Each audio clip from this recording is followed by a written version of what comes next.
Welcome to Fit Talk with Coach Luis. If you're serious about getting fit, then this is your show. This is a podcast where fitness enthusiasts share all the ups and downs, the challenges, and the victories on their fitness journey. Now, here's your host, Coach Luis. Hello, Sandra. Thank you so much for being here and spending the entire day with me, literally, on International Women's Day, taking part in this nice little project that I try to do so that everyone can share their story and share the importance of a day like today. Well, thank you for having me. I really appreciate we've known each other a little bit over a year and just found each other through social media and because we have a great city here in Charlotte of business owners. So thank you for trusting me to help tell the story for all the ladies out there. Absolutely. And I'm sure they'll be very happy to hear your story. I hope so. I hope it helps. Yeah. So let's start off by your background. What is it you do now? You know, what is your profession? And dive into a little bit about what got you there. Okay. So I'm a licensed massage and bodywork therapist. I take that to kind of a different level with the training that I have with my certifications and continuing education, being able to help people on another level. So basically watching someone move, learning where their compensation patterns are, giving them great body work. I do craniosacral therapy, so that's great for calming the nervous system. But then while I'm doing the manual work is finding those deficiencies in muscle function and helping them learn how to correct that so that they decrease pain, decrease the chance of getting hurt, and just function better and move better. And then from there, learning the anatomy. I've been a body worker for over a decade. So I learned very quickly that people come to me because they hurt physically, but there's usually a mental and emotional aspect involved in that. So then that's what kind of got me into coaching and teaching that mind-body connection. Because if that's not taken care of, you can implement all the strategies you want for building muscle or getting more stable. But if your body isn't in the position to heal because of a mental or emotional component, you're not going to get to the level of capacity that you could. So now it's kind of still doing the body work part, still doing the anatomy, but at the same time starting that conversation with people of how did you get there?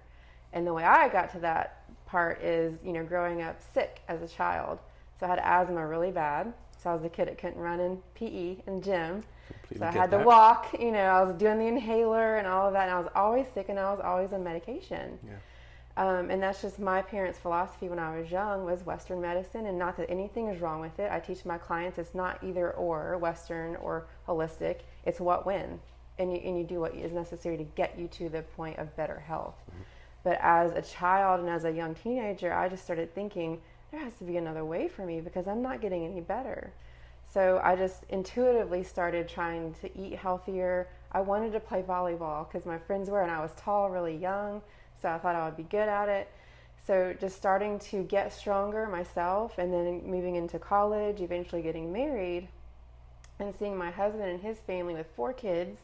And I don't think they ever had health insurance, but they were never sick and they were never at the doctor.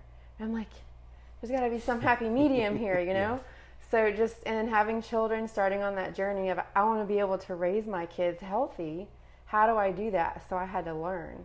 So I started learning on my journey of being a mother, of how to raise my kids from a healthy standpoint and get their bodies healthy so that they can withstand getting sick or getting injured. And then it was a very easy transition because I wanted to be a nurse when I was younger and I love the nurses. We need great nurses, but I wanted to be a part of that holistic process. So that's where the body work came in later in life was let me help people figure out how not to hurt. Let me figure out how to help them move because if they're hurting, they can't perform at the level they want to. So that's what kind of transitioned me into body work and massage was being able to have that hands-on approach with people and get them moving with less pain. Absolutely. That's a big part of it because it's not just one thing or another. It's our body is all connected. Yes. So diving into that, finding those little things here and there, those patterns and the environment, like we talked about all day. We've been talking about this. The person's environment has everything to do with what's going on with them, and they haven't been told or educated to understand that everything is connected. There's a great saying, you cannot become well in the same environment that you became ill within. That's good. That doesn't mean that you take yourself out of your home life or your job situation, because maybe you can't, but you learn to manage that situation or that environment. And really the big picture is this environment. So what's going on in this environment that's preventing me from being well? Right. So this environment, and really in here, has to do the most change, because, you know, I always tell people, if you can look around and find one person dealing with the same thing you're dealing with, and they're doing okay, they're healthy, they're happy, but they have the same stressors, then it is possible. Mm-hmm. So, you know, all of our stories are individual, but life's pretty much the same across the board. There's going to be someone with your similar story, and that's what I hope to be able to show people is, and I've had 3 surgeries for ovarian cysts. I had a borderline cancerous tumor, so I've been through the gamut with health, you know, but with my podcast and my story, that relentless mindset is how you get through those times quicker and with less exacerbation of symptoms. And to keep moving forward, little steps every day is how you recover quicker. So talk to us a little bit about your podcast, like the whole point of it. Yep. So it's the Relentless podcast, because it's that relentless mindset, like I just said, that gets us through quicker. But the point of the podcast is twofold. One is to bring in holistic-minded practitioners to help people learn ways to heal. And second is to bring in regular people that have been through hard things that are on the empowered self side of healing. So if you follow my social medias, you'll see I posted recently the different stages of healing and the different victim mentalities. And so you go from, you know, taking the blame all on yourself, putting the blame all on others, blaming your environment, all those things, to where you actually do truly end up healing. And I want to find those people that have been through the hard things, and they've come into that empowered self where they take responsibility when needed, they don't blame others, and they can share their story without bitterness or anger or offense.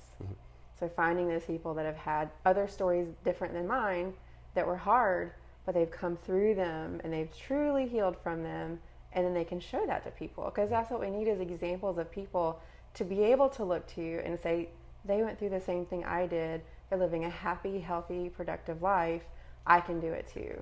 Right. And the only way of doing that is by listening to them when they come to you as a professional. You have to hear out their story. You have to hear out what got them to where they are, and then work from there. You know, you work back, try to figure out all those things. And if we don't take the time to do that, there will never be any change, because you're not finding the actual core of the issue. Exactly. Yes. Well, we talked about that earlier. And what you do with your clients, they come in, they want to be stronger, but what was the roadblock that got you weak to start with?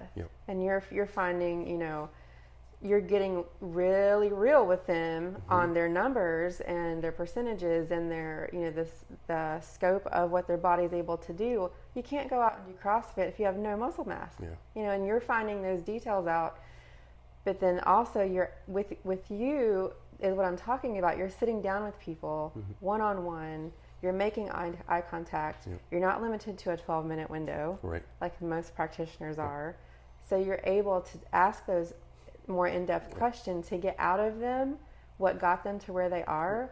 So either they're just going to acknowledge it and work on it, or as I do as well, if you start hearing certain kinds of information and feedback, you're like, okay, we're going to work on this physical stuff, the strength with you, but I also want to refer you out to this practitioner because I think they can help you with this, and this area that may also be a roadblock in this strength thing that's the goal. But we got to also deal with this area, because there's no, if the mind isn't there, the body won't do anything. So wherever the mind goes, the body follows. Absolutely. So a lot of times, like you said, members come in, they're looking, we just want to get stronger, this and that, but I don't know, something's wrong, there's a roadblock. And when you start diving into it, you find a whole entire room of filled issues that they just never touched. They don't relate one thing to the other, but they have to. I always say we see ourselves in the pieces of a pie, and we divide them out into the mental, physical, emotional, spiritual. And when we know there's a weakness in one, we just like hone in on another, and we fill our lives with that. Some of us gym rats, it's the gym. It's taking the place of the mental and emotional components, because we have those divisions. Our body has no idea of divisions. It doesn't know mental, emotional, spiritual, physical. It's all one thing. And if there's a deficiency in one area, there's a deficiency in the others, especially when injury or sickness comes into play. Yeah. So if you have, deficiencies or weaknesses in certain areas, it touches them all. So the more we can strengthen all the areas, the better we do at the things we want to be really good at, So explain a little bit on when you do have someone that comes in and like you were talking about the way they feel, you can sense that they need more work as far as when it comes to strength training, or they just need something more than just, hey, I need a massage. Right. It's so much more involved. So there's a couple components to that. So sometimes it is just an anatomical physical issue. So I think we're talking about the progression of instability that gets people to pain. Sometimes that bad joint pain where they hurt on a bone level, or even are having referrals down the arm or down the leg. So the progression of instability is when you have weakness. So I deal with, all of us sit. It doesn't matter what job we have. We still sit a lot, commuting, watching an hour or so of TV at the end of the day. We're still sitting a lot. So the biggest, easiest target would be hip pain or low back pain. And you get your glute max, your rear end, down regulated, so it's weaker. You begin to have a muscle compensation that has to happen because you're still moving, you're still walking, you're still running and jumping and doing your stuff. But how are you doing it? What muscles are you using? So they begin to develop a compensation pattern, and that'll work for a while because your body's designed to do that. After a while, that's not enough. It pulls in more muscles from somewhere else to compensate more. Your bone structure might start to change. You see people walking with their feet out. And habits of life are contributing to this too, because guys have a certain way they like to stand. Women have the mommy hip. We stick that hip out, on one foot. So we start that pattern. So habits of life. That pattern eventually leads to joint compression. And when I'm working on someone, they come to me and they think just, get in there and dig it out. The whole, I don't care if it hurts. I know it needs to hurt to do anything. And it's not true, because when I touch someone, I always explain it if I had you hold your hands out and I put 2 balls of Play-Doh in them, you would know immediately which one was left out overnight for a week without even squeezing them or tossing them or anything, just by the tone. And so with a lot of people, a very large percentage, I'm working on their body manually, and there's no muscle tone. There's no strength to that muscle. It's like a deflated water balloon on top of bones. So at that point, I know they are very, very weak, and they need to go build strength in those muscles. But at the same time, they're hurting so bad. So that's where I start to try to figure out, we need to regress the goal here. It's not go do weighted squats and lunges, because you're just going to have more pain. You're going to have more joint pain. So we need to regress that goal back to proper movement, moving without pain, maybe getting in the pool, maybe doing Pilates first. And we talked about yoga. Yep. People gravitate toward yoga a lot because they think they're going to get more flexibility, and flexibility is not gained by stretching. Flexibility is gained by the joint feeling safe to move in every plane of motion. And that's only gained by having all muscles on every side of the joint functioning properly. So when I'm working with someone, I can tell right away, just in palpation, we have a muscle strength issue. But then I also do muscle testing to confirm what muscles are weak compared to the compensating muscle. But then on the flip side of that, anatomical, we sit all day long, so the glute gets weak. We have a psychosomatic, the mental emotional. So, I have this happen all the time. When I'm working on someone, I'll do some range of motion with the leg. When they're face down, I'll bend the leg and then move it back and forth to get internal and external rotation. And I'll try to move someone, and they are locked in. Their leg won't move at all. And it's not because the joint doesn't have the ability to. Pelvic floor issues are oftentimes fear-based. So that sometimes will start a conversation, why are you uncomfortable doing this? Or just bringing up that to their mind. And sometimes they share, sometimes they don't. Another good example I've had happen before is when I'm working on someone working on their neck. And I transition into craniosacral therapy.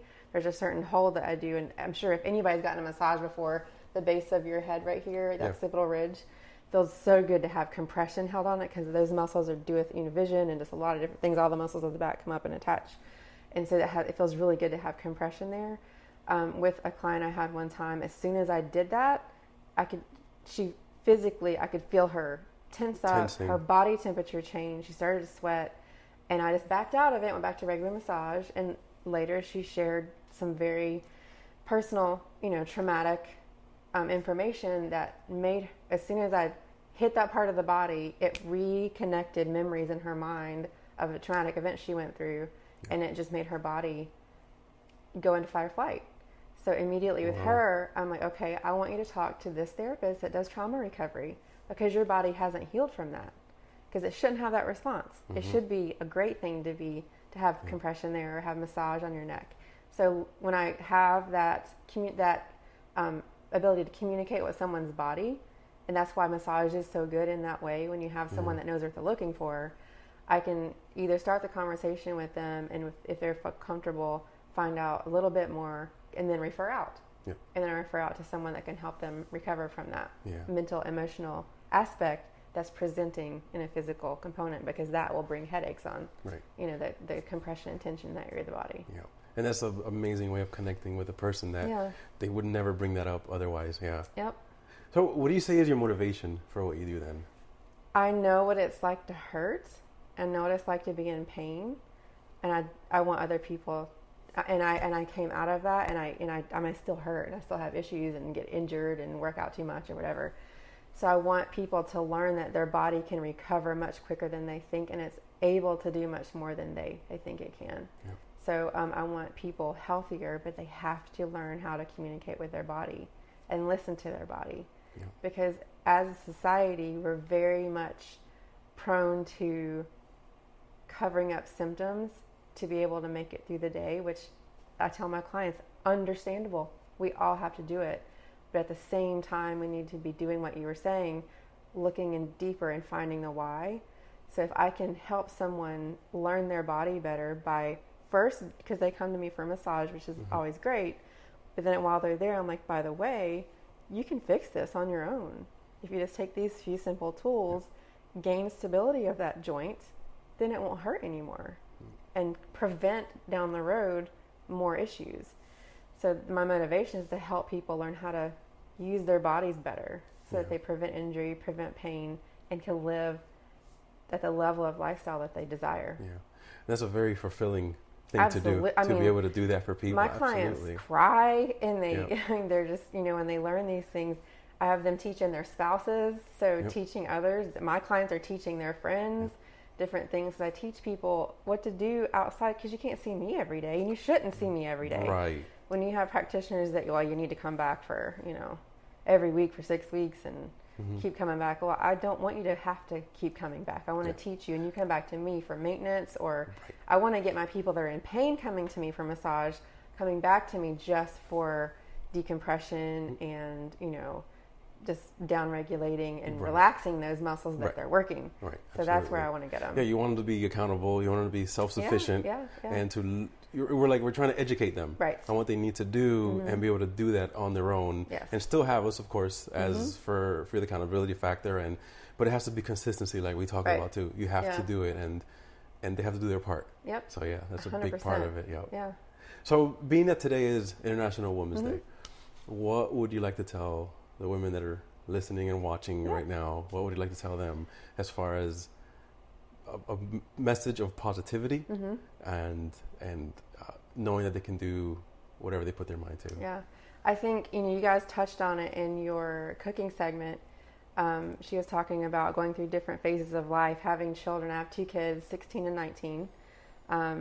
So giving yourself grace is the absolute most important message that I could give someone, because life happens.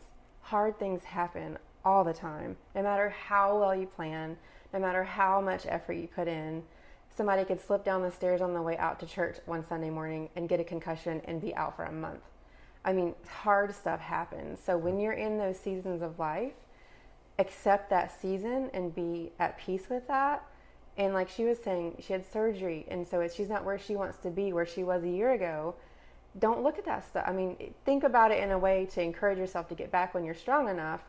But when you're in those moments and in those difficult times, when relationships end, when parents are sick, when you get injured, those things are coming. They're 100% coming. Give yourself grace. Surround yourself with positive people. Find help. If you like, Charlotte's we moved here city. If you don't have family and close friends, find them. You have to find a community, because you cannot do these things on your own. We are not meant to do them on our own. Yep. So obviously I'm a gym rat. I love that kind of stuff, but that's not even what I talk about, because that's like the gravy on top of you figuring all this other stuff out of how to live and finding that community and finding the support and, you know, putting deposits into those accounts so that when the hard things come, because they are coming, you're more prepared for them. And again, I always say this, when you do those kinds of things, you prevent the exacerbation in the time frame that the bad times have to last. Yep. If you don't have any of that prepared, you aren't in the habit of giving yourself grace and you're hard on yourself, the hard times last longer than they need to. Absolutely. And the symptomatic expression is way more exacerbated than it has to be. Absolutely. So just give yourself grace. Yep. And ask for help. Ask for help. Yep. We're, as women, we're the doers. We birth all the people, for goodness sake. We do all the things. I always say, you know? Without strong women, there cannot be strong men. So there can't be any men. There can't be any. So there you go. So yeah. Absolutely. And it's not a matter of if, like you said, about getting hurt. It's a matter of when. Yeah, so absolutely. Preparing for it and asking for help, like you said. So anyone that does want to reach out to you, please tell them, what are your social media handles? Integrated Bodywork is my bodywork practice. RI3 Consulting is my teaching and consulting, at the Sandra Weber on Instagram. So yeah, anyway, it's great. Absolutely. Yeah. So thank you, Sandra, for being here. I really appreciate it, for hanging out with me. And before we're finished, I want to turn this back on you a little bit, because I've gotten to know you a little, and you're good peeps. You're good peeps. And what I want you to tell the people is why you felt inspired to invest your time and energy in finding me and the other participants today. So what was your motivation in getting all of this together and planned and committing an entire day to making it happen? So you want to put me on the spot like that? I am. That's messed up. So honestly, I grew up in a home where I was surrounded by strong women. Mm-hmm. My mom, my two sisters, very, very strong. My mom, her mother passed away when she was 12 in Dominican Republic, and she had to raise her brother and her sister by herself. Mm-hmm. So her whole life, she hasn't known anything else but being strong. Right. So I grew up seeing that. Mm-hmm. My two sisters, I grew up seeing two strong women become, they're amazing. They have, my oldest sister has two boys. I love them to death, Jared and Jaden. Love you guys.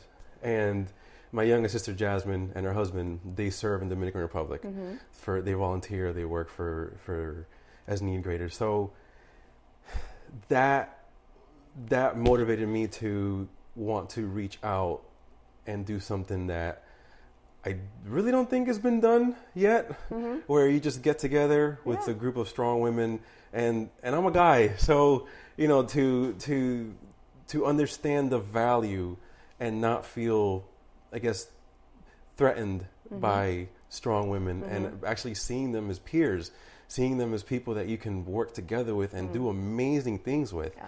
That was the whole motivation behind it, and just wanting to have a full day of showing. We got to talk with you. We got to talk with Kate. Thank you. We got to talk with Dawn. Ali favored. Hopefully next time she got sick, we hope you feel better. The stretch lady. Yeah, we love you. Yes. And just to be able to do something, and just really just felt the need to give back. To show honor. And that's it.